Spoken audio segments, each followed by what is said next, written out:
out, guys. Look out, guys. Look out, guys. Oh, now Logano goes around. Spinning down to the inside of the racetrack. He is up and in the air. Look out, trouble. He's going to savor this one, I have a feeling. Alex Bowman is going to win at Pocono. Unbelievable. Kyle Busch is going to win at Pocono. Let's go, boys! Woo! Two of our championship hopefuls bringing the field up slowly through the Geico restart zone. They tap Barber on the shoulder.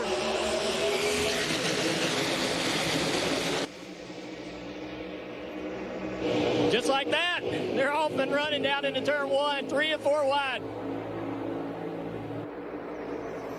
William Byron, the pole setter, took the outside lane. Not a surprise as the 4 of Kevin Harvick slides up a little bit, and that bright orange number 4 loses a few spots. Yeah, lost a little traction there in turn number 1, and it shot him up the racetrack. But everybody chasing after William Byron, Martin Truex Jr. 1 and 2 as they go down Long Pond straightaway into the tunnel turn.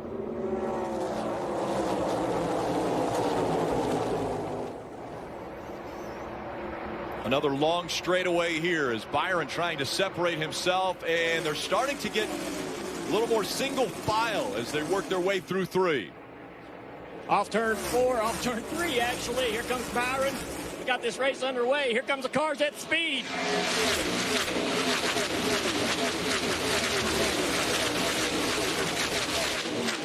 You see right there the 9 to chase out the 8 of Kyle Busch. Well, look at this. Joey Logano. Who's that right behind Joey Logano? I think that's the 47 of Stenhouse, who said, man, I came to pit road and I lost a lap. Now he's using those new tires. He has to push hard, and probably Logano thinks, man, I got a big gap behind me. I don't want to mess with this 47. Keeping him a lap down isn't a high priority for me. So that's an important move by Stenhouse Jr. to get back on the lead lap. That can make his entire day. It also shows that new tires may matter. You know, we didn't see that in practice, Steve, but with Stenhouse being able to go up there and pass the leader, that shows me that new tires could come into play late in this race. 47 was 16 seconds back, so that's why he came out just a little bit behind Logano, but was able to get back on the lead lap. That puts 35 cars on the lead lap at the end of stage 1 as Joey Logano, with a 1.8 second lead over Martin Truex Jr., is going to win stage 1. Already his 3rd stage win of the year. Martin Truex Jr. grabbing those stage points. Denny Hamlin, Tyler Reddick, A.J. Allmendinger. All the top 5. Tire going down. I got real late there. Oh, sounds like a potential tire going down to the 22. Might have got super lucky. Standing out 3, 4, 5 wide as they get ready to come into turn 1. Contact made. 22, Logano's Logano, who won the stage the backwards. Suarez in the wall. That is huge for Suarez. Talked about this tight point battle. This is the problem with starting back mid-pack. Joey Logano won stage 1. Remember, think about this. Only one stage 1 winner has finished in the top 5 2 of the last 8 races. 2 of the last 8 races, stage 1 winners. So that's the danger, and getting those points and then getting mid-pack. Look at all the damage to the front of Suarez's 99 machine. And think about all of the adjustments and changes to these cars that NASCAR made to allow them to absorb these hits. And this is the ramifications from that. Obviously, it absorbs a lot of energy that the driver does not, but the damage much more severe in these impacts and these wrecks than we've seen in the past. Yeah, and I'm great with it. Right? I'd much rather have the car as safe as possible. You know, people hate this cliche, but you don't build them to wreck and keep racing. Like, when you wreck, you wreck. I hate it for Suarez. The 22, on the other hand, it didn't look like his was damaged too much. It looks like he's just stuck with 4 flat tires. We asked NASCAR this morning. 4 flats. 4 flats? Tires here, tow truck quick. Okay, so what they're going to do is push him around to his pit stop, let him put tires on it. They're not going to remove him from the race with the damaged vehicle policy and all that. The AMR safety team there is on track to help him, but he's definitely going to lose a lap or 2. Let's see what happens to start all this. Here's Joey Logano in the outside lane. Goes to the bottom. Oh, yeah, a little bit of contact from the car in front of him. He came down on him. Couldn't quite make out who that was.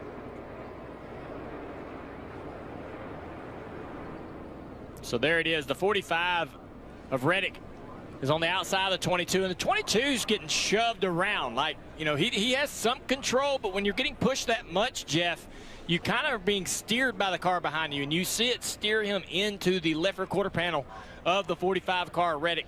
It turns him around. Oh, and around goes a 5. Larson goes up and tags the wall. Caution comes out again. Marty told us a while ago that a request came to William Byron, from William Byron to his spotter. Make sure I get my tires cleaned up on the restart. They did not have good grip driving into turn 1 with debris on them. Get them cleaned up. That's something that we've always had trouble with, and you wonder if that's what happened here. Kyle Larson on the front row. Getting a push from Christopher Bell right there behind him. Man, I think Christopher shoved him a little bit too far into the corner, and he was worried about hitting his teammate, or maybe they did make contact. But Christopher Bell had the 5 car upset right there. Yeah. Way too much pushing too late down into the transition of turn 1. Having your tires clean is really important, but having them all on the ground is more important. Well, how about Ryan Blaney and Kevin Harvick splitting them? Kevin Harvick, that orange car, gets around on the outside. Blaney gets on the brakes and goes to the left. Oh, man.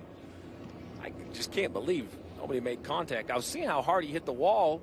It looked pretty square. I'm going to use the word soft for damage. Take a look at this.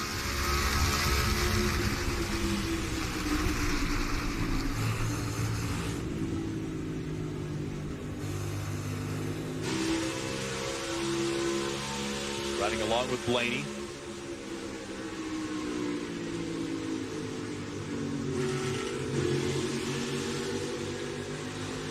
That's just a great view. You could hear him on the brakes, off the gas. And what? The millisecond that he said, all right, I got to stand in the gas because he's going to get out of my way, he did it. Point would be very important. Oh, Christopher Bell around. Wow. Bell spins around and caution comes out. It's the 6th one of the day. He was in 11th place right there when he lost control off of turn 1. It's going to be interesting for a few of the cars that were, I'm thinking, still planning on coming to pit road maybe. Now they're going to ride around under yellow. Let's see how the 20 gets back without damaging his car. Take a look, guys. All by himself right here, just loose. Back comes around on the corner exit of turn 1. And Christopher Bell just trying to be aggressive in the gas. It just spins out. I talked to Christopher this morning, and he said, look, we've got speed. We just got to quit making mistakes. And he was talking about himself and his pit crew, and that one's on him. Kyle Larson coming to pit road. Caution came out. He could not get on pit road. Most likely, I couldn't see the lights, but most likely it would have been a violation because the caution lights came on before he was on pit road. So wisely turned out. Kim. It was interesting to listen to the radio because it was pit, pit, pit from Cliff Daniels. And then as soon as he saw that incident, the caution, he said, stay out, stay out, stay out. Now, Larson was right on the edge of that fuel window. Obviously, caution laps a little less costly than under green. They have told him, save as much as you can. This caution is going to run to the end of the stage. Then once they open pit road, you're going to be right on the edge of it. So save. Rating for Denny, and he'll have to go back to work. Oh, crash! Into the wall hard. And Austin Dillon, for the 2nd time, around in turn 1, this time a hard contact with that wall and fire under the hood. It was a hard lick. The car got turned around, right rear first. See him throwing the steering wheel, frustrated, disgusted with what's just happened. He was running an 11th. Man, that was a huge impact. We have seen over the years, turn 1 at Pocono, some just massive, massive wrecks. Well, we saw the speeds over 190 miles an hour by some. Let's take a look at what happens. 3 wide down into 1. That's Austin on the inside. And, oh, Austin's in the middle. Just comes down the racetrack into the 45 of Reddick. I'd like to get another look at that. It almost looked like Austin didn't know he was there, but right, that was just the first glance at it. Here we go. Yeah, I think he's expecting maybe that Reddick's going to be lower on the racetrack. Yeah, that's two guys going for the same piece of asphalt. Used to be teammates at RCR.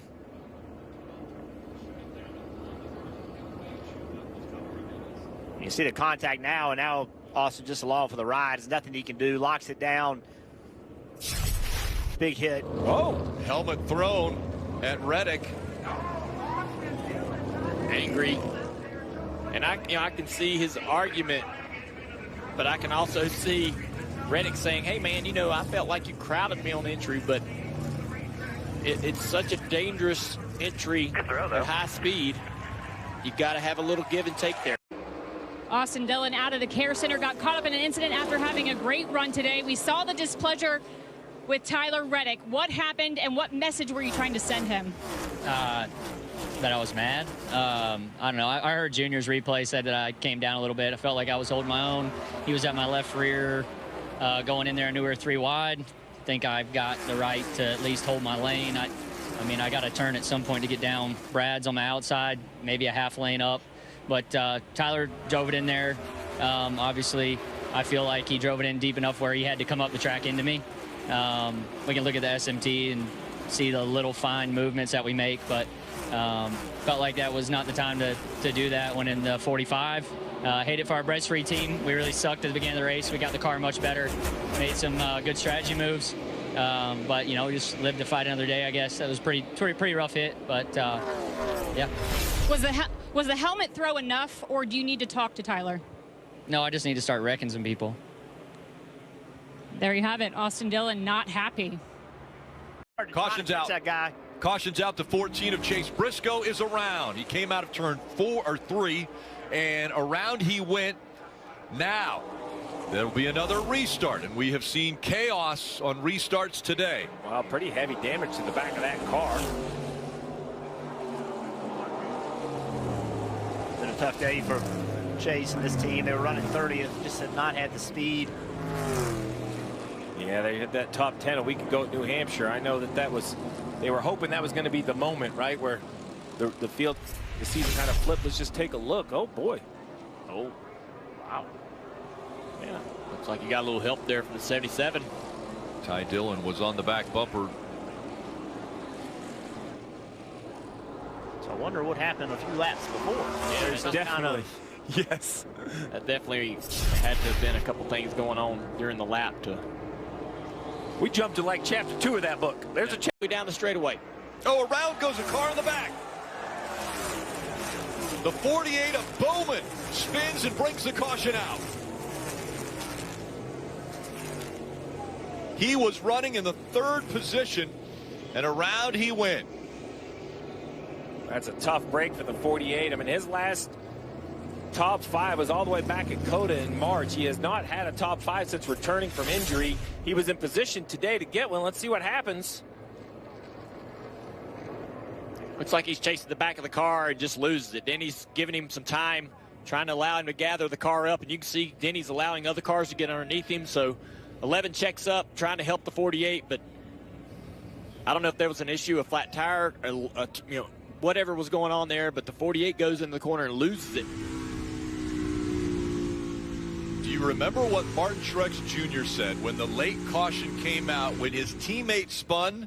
He said there needs to be a company policy. Teammates shouldn't spin when we're out front. The 48 sideways. I just was making sure we didn't have contact there, but usually we've heard that these cars don't get too affected by cars being right behind them, but certainly the 48 losing rear traction.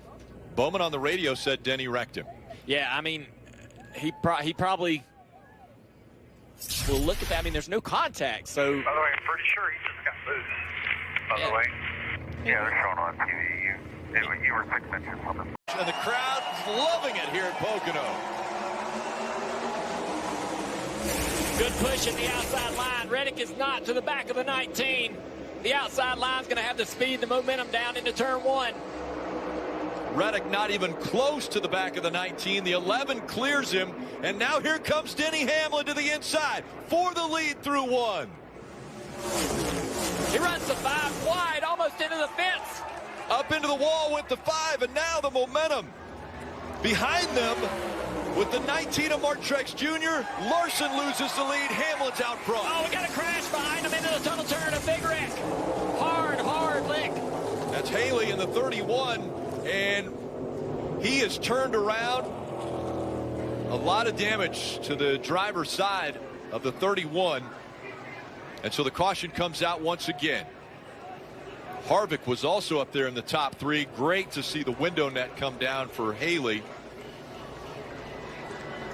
Yeah, I saw him get turned right across traffic, headed into the tunnel turn. I don't think Larson was happy with the way Hamlin raced him, and he just went by the start-finish line. Yeah, Denny gassed it up in the middle of the corner. This is right after coming to the yellow. Yeah, here. this is after the yellow. Look at that. Wow. He is angry. So we'd like to see the restart to where we can watch Denny. He, in the middle of the corner, gets position on the 5, then just throttles up, really, and drives up the racetrack, carrying the 5 up the racetrack. We saw this before, but it was Ross Chastain on the outside last year. Again, the 5 hard into the wall. Literally almost the same exact scenario. He comes down the racetrack trying to slow Denny down. Yeah, you don't mind getting run up the racetrack a little bit, but when you get run up the racetrack this much to where now there's contact and it pushes you out of the groove, you have no choice but to lift out of the throttle, and you're still going to hit the wall. So, yeah, I don't blame him. I'd be mad. Oh, there's a spin. The 41 of Priest is around. Makes slight contact. No, he's not going to make contact with the inside wall, and no caution has come out. Reddick to the inside for second. It's 1 lap to go. Presented by Credit One Bank. Drag race down the front straightaway for second place between Reddick and Truex. The 41 still sitting there, not refired. Now he gets going. Trying to get going.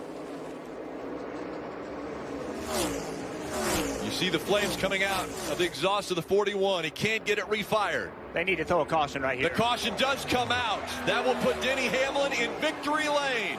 Win number 60. And the crowd not happy. Yeah, that's the right thing to do. That is 100% the right thing to do. You cannot let those cars go by him sitting in the racetrack like that. You don't have a choice. We all hate it, but there's no choice right there. I don't believe that's what they're booing. Way to go, guys. I don't think that's what they're booing, buddy. Well, I hope not. No. I mean, that was the right call. The car can't be sitting there. Somebody gets turned around coming out of that tunnel turn. You can hear the fans frustrated. Win 50 comes at the boos of Pocono fans. Let them know they weren't happy about it, and now, well, he's gotten out of the car. Marty, it's pretty loud. The boos cascading down from the Pocono race fans today. Denny Hamlin got his first win here. Win number 50 in his career here, and win number 600 for Toyota. But the talk will be about the move with Kyle Larson and running him up on that restart. Denny, did he have a right to be mad at you? Well, both guys wrecked themselves. There was the lane. He missed the corner first, and evidently he didn't have his right side tires clean. And when he gassed up, he just kept going again. You know, you have an option in those positions to either hold it wide open and hit the fence, or lift and race it out. But those are choices they made. I didn't hit either one of them. Didn't touch them. On a monumental day for you, win number 50. What does it mean to do it, A, here, but B, with all the boos from the fans at one of your favorite places? I love it. I love it. They can boo my rock out here in a few years. How improbable at times today, Denny, did this win seem to you? Well, I thought we had the best car, honestly. We had the best car. The strategy worked out well. Chris just kept getting me more towards the front. This Mavis tire and brakes car was just really fast right from the get-go in practice, and just really happy that finally winning these races that we should win. Well, first off, just really proud of my team to even get us in position to race for a win. I mean, we got spun early, and car wasn't the same after that, but they played the strategy really well to get us up there. So just unfortunate, but I've been cost a lot of good finishes, by him throughout my career, and I know he says I race a certain way, but I don't think I've ever had to apologize to him about anything. So, not that I'm sure he's going to say sorry after this, but is what it is. So, whatever, just move on. Try to go to, I don't even know where we're at next week. Richmond, I think, and I guess we won there earlier this year, so try and get a good run in. But thanks to the crowd here in Pennsylvania, I got a lot of support here in PA, so always love coming here. You and Denny are friends off the racetrack. Do you have an inclination to reach out to him or just kind of wait and see? I know you said you don't think he'll apologize. No, I mean, it is what it is. Like, yeah, we're friends. Yes, this makes things shitty and awkward, but, whatever. He's always right. All the buddies know Denny's always right, so I'm sure he was in the right there as well. But it is what it is. I'm not going to let it tarnish a friendship on track, but I am pissed. So, and I feel like I should be pissed, but I'm sure tune into Action's detrimental. He'll have a long clip about it. Do you race him differently on track then? I think at this point I have to, right? Like I said, I've never had to apologize to him about anything I've done on the racetrack.